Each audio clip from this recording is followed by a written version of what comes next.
दोस्तों, आप सबको दिनेश दधीची का नमस्कार। आज श्री कृष्ण जन्माष्टमी के दिन मुझे बचपन में पढ़ी हुई एक बाल कविता बहुत याद आ रही है, जो हमारी पाठ्य पुस्तक में थी और मुझे पूरी तरह कंठस्थ हो गई थी। विख्यात कवयित्री सुभद्रा कुमारी चौहान जी की यह बहुत सुंदर कविता आज आपके लिए प्रस्तुत कर रहा हूँ।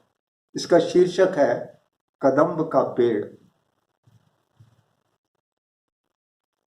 यह कदम्ब का पेड़ अगर माँ होता यमुना तीरे, मैं भी उस पर बैठ कन्हैया बनता धीरे धीरे।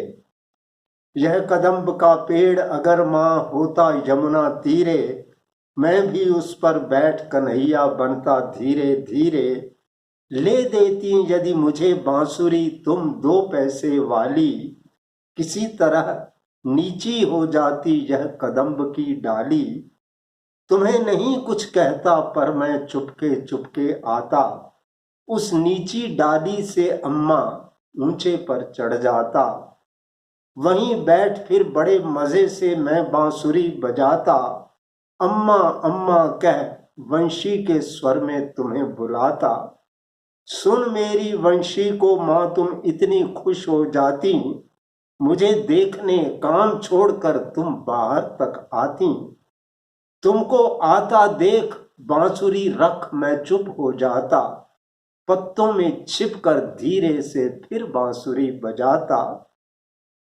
गुस्सा होकर मुझे डांटती कहती नीचे आ जा, पर जब मैं न उतरता हंसकर कहती मुन्ना राजा।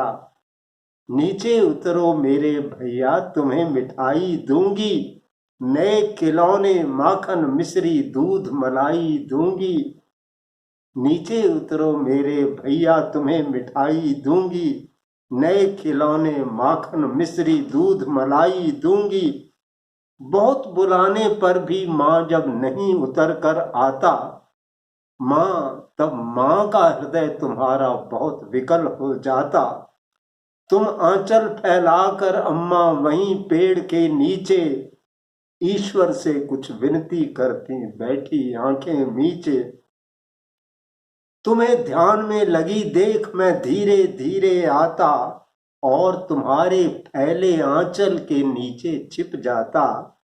तुम घबराकर आंख खोलती पर माँ खुश हो जाती, जब अपने मुन्ना राजा को गोदी में ही पाती। इसी तरह कुछ खेला करते हम तुम धीरे धीरे। यह कदम्ब का पेड़ अगर माँ होता यमुना तीरे, यह कदम्ब का पेड़ अगर माँ होता यमुना तीरे, मैं भी इस पर बैठ कन्हैया बनता धीरे धीरे। धन्यवाद।